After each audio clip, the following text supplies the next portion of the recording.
आज मैं आपको एमाइल दुर्खीम का एकता का सिद्धांत, लास्ट टाइम मैंने आपको जब दुर्खीम का श्रम विभाजन पढ़ाया था तो मैंने बताया था श्रम विभाजन जो है एक तरह से अधूरा है। अगर इस सिद्धांत को हम ना जाने, इसको पढ़े बिना श्रम विभाजन बिल्कुल अधूरा है। क्योंकि दुर्खीम ने जब अपनी किताब लिखी थी the division of labour in society, तो अपने फर्स्ट पार्ट में दुर्खीम ने श्रम विभाजन के सिद्धांत में सबसे पहले एकता की बात कही थी, और इसलिए हम उसे एकता का सिद्धांत या फिर और भी नामों से जाना जाता है, एग्जाम में कंफ्यूज मत होना, बोला जाता है।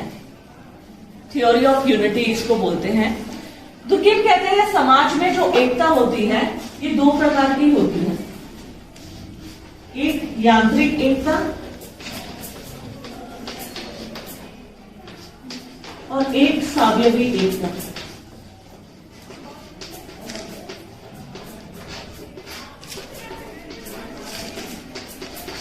देखिए, दुर्खीम कहते हैं हमारे समाज में जो परिवर्तन होता है वो परिवर्तन होता है यांत्रिक एकता से सावयवी एकता की ओर।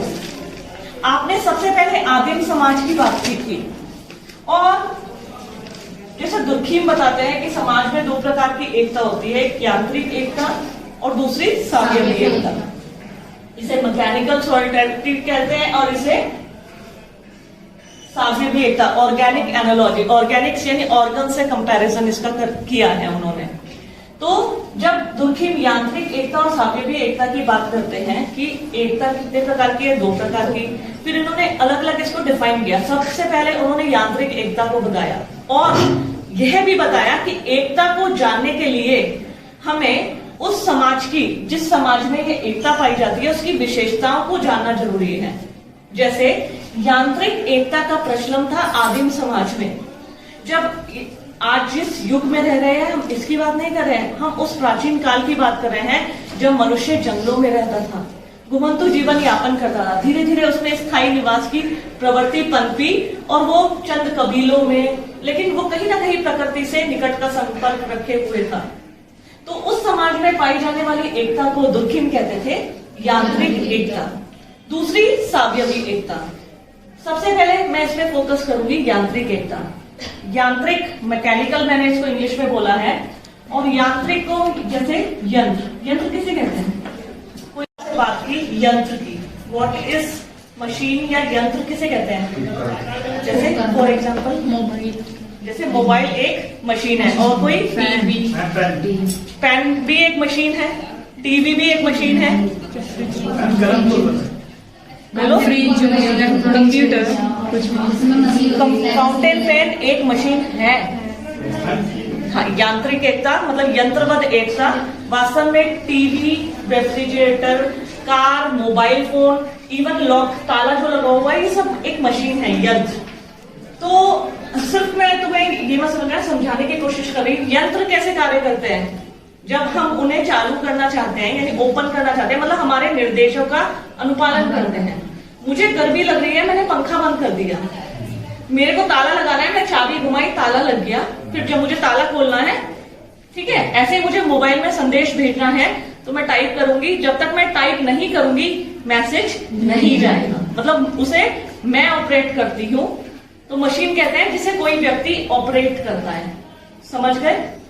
यांत्रिक एकता प्राचीन काल में आदिम समाज में व्यक्ति का स्थान नहीं था, समूह का था। समूह को इंपॉर्टेंट माना जाता था। व्यक्ति, धर्म, परंपरा, राजा, इनके सामने नतमस्तक था। मैंने आपको बताया था अगर राजा कहता था कि अब बाहर रात हो रही है तो सब यंत्र क्या करता है। अगर मैं कहती हूँ मोबाइल या टीवी ऑन करना चाहती हूँ, या आजकल वो एलेक्सा प्लीज प्ले सॉन्ग, तो वो हमारे कहे अनुसार कार्य करता है। स्मार्ट मशीन है, स्मार्ट डिवाइस है। ऐसे ही प्राचीन काल में लोग, व्यक्ति का महत्व नहीं था, समूह का महत्व था। समूह में धर्म, परंपरा और राजा, इनके आगे लोग नतमस्तक होते थे, उन्हीं नियमों के अनुसार कार्य करते थे। जैसे मशीन कार्य करती है ना, ऐसे लोग कार्य करते थे। अगर लोग परंपरा या समूह के नियमों का उल्लंघन करते थे तो उनका बहिष्कार कर दिया जाता था, उन्हें समूह से निकाल दिया जाता था। तो यांत्रिक एकता कहते हैं यंत्रवत एकता। यंत्र यानी जैसे मशीन कार्य करती है उसी प्रकार जैसे प्राचीन काल में थी, व्यक्ति का महत्व कम था और पूरे समूह का महत्व था। सामूहिक इच्छा से लोग बंधे हुए थे समूह के साथ साथ। देखो शब्दों पे ध्यान देना, क्योंकि ये शब्द नेट के जो मेरे बच्चे प्रिपरेशन कर रहे हैं, कई बार नेट में आता है कि सामूहिक इच्छा की बात कौन करता है, दुर्कीम करता है सामाजिक एकता के सिद्धांत में। और वास्तव में यांत्रिक एकता क्या है उसमें आपको ऑप्शन दे देंगे। यांत्रिक एकता का मतलब यंत्रवत, जैसे यंत्र होते हैं, मशीन्स होती है, मशीन्स कार्य करती है, उसी प्रकार आदिम समाज में व्यक्ति का कोई महत्व नहीं था, पूरे समूह का महत्व था। लोग सामूहिक इच्छा से बंधे हुए होते थे। आया समझ में यांत्रिक एकता किसे कहते हैं। दूसरा आता है धीरे धीरे, फिर एमाइल दुर्कीम ने बताया जैसे जैसे जनसंख्या बढ़ी, समय बदला, जनसंख्या में बदलाव आया, यांत्रिक एकता सावयवी एकता में तब्दील हो गई या बदल गई। यांत्रिक से सावयवी एकता। अब मैं सबसे पहले तुम्हें सावयव, एक वर्ड आया है सावयव या ऑर्गन्स, किसे कहते हैं ऑर्गन्स,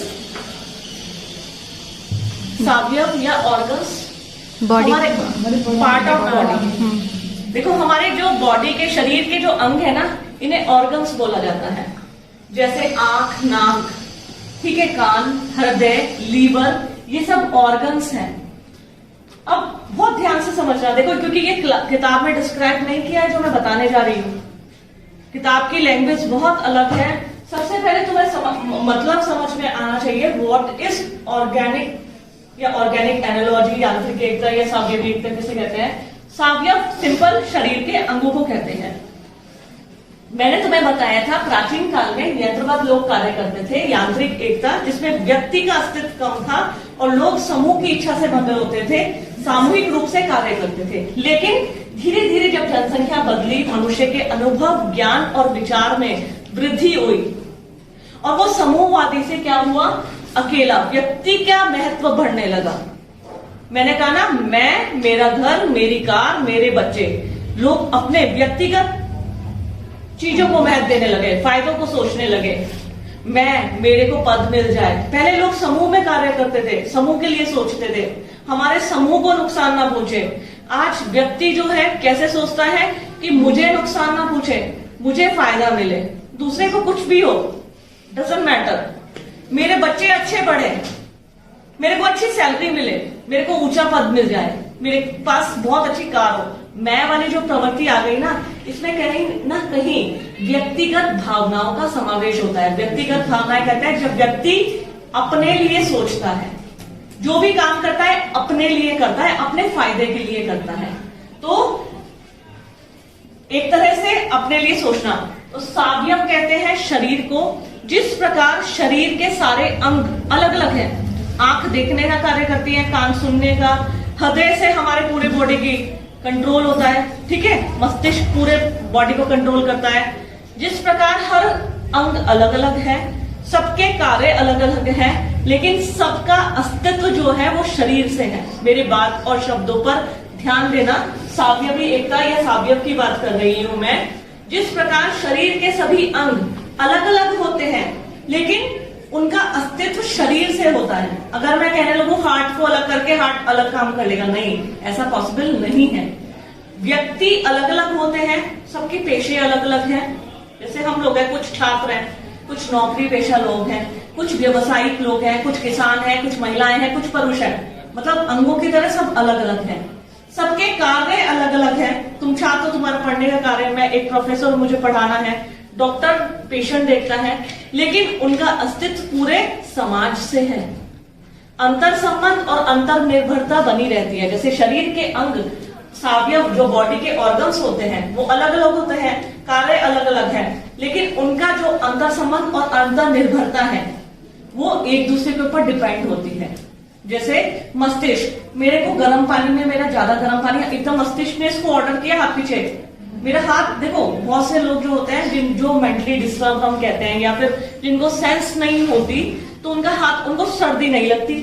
कई बार हम देखते हैं वो सर्दी में बिल्कुल ऐसे निर्वस्त्र रहते हैं, हम लगता है इनको ठंडी लग रही, फिर वो गर्मी में बहुत सारे वुलन कपड़े पहने रखते हैं, मतलब उनको सेंस बैलेंस नहीं रहते। देखो, हमें ठंड लगना, हमें गर्मी लगना, हमें भूख लगना, प्यास लगना, ये हमारे मस्तिष्क कंट्रोल करता है। मुझे करंट लगा, मस्तिष्क ने ऑर्डर दिया हाथ पीछे करो, तब तक करंट लग चुका था। जब तक हाथ पीछे आया, हाथ जल चुका था कहीं जलने वाले स्थान पे। तो हमारा पूरा मस्तिष्क हमारे विभिन्न अंगों को कंट्रोल करता है। ऐसे ही हमारी सोसाइटी में सभी लोग अलग हैं, सभी के कार्य अलग हैं, संस्थाएं, धार्मिक संस्थाएं, आर्थिक, राजनीतिक संस्थाएं अलग अलग बनी हुई है, लेकिन इनका अस्तित्व समाज से है। इनके अंदर अंतर संबंध और अंतर निर्भरता बनी रहती है। तो ऐसी एकता को दुर्खिम कहते हैं सावयवी एकता। सावयवी एकता मतलब शरीर के अंगों के समान, जैसे शरीर के अंग अलग अलग है लेकिन उनमें यूनिटी है। जिनमें यूनिटी नहीं होती तो कहते हैं ना, इसको व्यक्ति को बीमारी है। भैया यूनिटी तो है कि मेरे आंखों ने देखा, शरीर ने महसूस किया कि बहुत तेज बारिश हो रही है, छतरी खोलो या अपने शरीर को बचाओ, तो ये अंगों की यूनिटी है। ठीक है, पूरे तुम्हारे हल्का सा कट कहीं भी लग जाएगा बॉडी में, पूरा शरीर उस कॉन्सेंट्रेट उस कट पे रहता है ना, दर्द हो रहा है।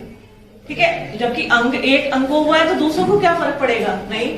कई बार जब व्यक्ति की चोट लगती है, हार्ट बीट बढ़ जाती है, दिल तेज तेज धड़कता है। तो कहने का मतलब सिर्फ इतना ही है, जो हमारी सावयवी एकता है वो कहते हैं कि जब सब अंग अलग अलग है लेकिन सबके कार्य अलग अलग है, लेकिन उनके अंदर अंतर निर्भरता और अंतर संबंध, इंटर रिलेशन और इंटर कनेक्टिविटी बनी रहती है, एक दूसरे से संबंधित होते हैं, उनका एक दूसरे के बिना अस्तित्व नहीं होता, तो उसे सावयवी एकता कहते हैं। तो दुर्खिम कहते हैं प्राचीन काल में जो लोग समूह में बंधे होते थे, यंत्रवत कार्य करते थे, कहीं ना कहीं उनके अंदर अपनी व्यक्तिगत भावनाएं निकलने लगती हैं, वो अपने लिए सोचते हैं, अपने लिए ही कार्य करते हैं, लेकिन वो पूरे समूह और समाज से जुड़े हुए होते हैं।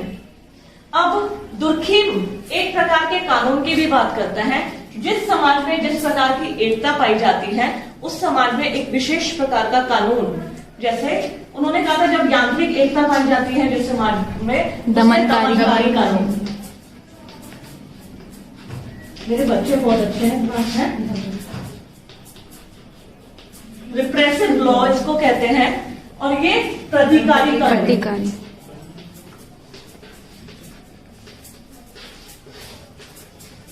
रेस्टिट्यूटिव लॉ इसको बोलते हैं, दमनकारी कानून और प्रतिकारी कानून।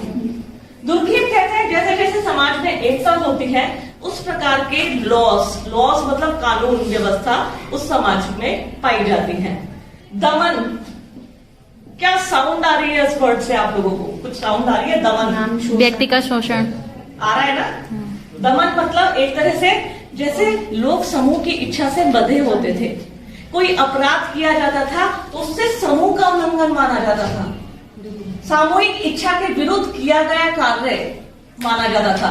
कोई व्यक्ति, देखो व्यक्तिगत कानून नहीं माना जाता था, कोई व्यक्ति जो अपराध करता था उससे समूह के विरुद्ध अपराध को बहुत बड़ा माना गया था, तो वहां पे दमनकारी कानून लागू था। प्रतिकारी कानून इसे रेस्टिट्यूटिव लॉ कहते हैं। जब एक व्यक्ति के द्वारा अपराध किया जाता है उसी को दंड मिले, ठीक है, जैसा अपराध वैसी ही सजा, तो उसे कहा जाता है प्रतिकारी कानून। व्यक्ति ने अपराध किया है, व्यक्ति ने चोरी की है, तो वो ही उसको भरेगा, प्रतिकारी कानून, रेस्टिट्यूटिव लॉ।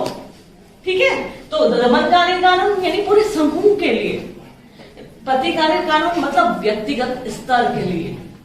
तो दुर्खिम कहते हैं जिस प्रकार समाज में एकता पाई जाती है, जैसे ये यांत्रिक एकता है तो दमनकारी कानून प्रचलित है, ये सावयवी एकता है तो यहाँ पर ये प्रतिकारी कानून की व्यवस्था पाई जाती है।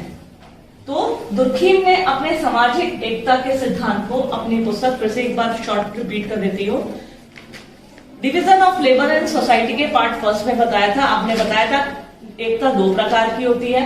आप लोग बहुत अच्छे से डायग्राम बना के इसको रिप्रेजेंट कर सकते हैं, डायग्राम बनाना, ठीक है, कि दो प्रकार की होती है, यांत्रिक एकता, सावयवी एकता, इसको डिफाइन करना, ठीक है, अपने शब्दों का इस्तेमाल करना, लेकिन एक समाशास्त्रीय भाषा होती है, उन शब्दों पर ध्यान देना, ठीक है। तो ये है आपका दुर्खिम का एकता का सिद्धांत।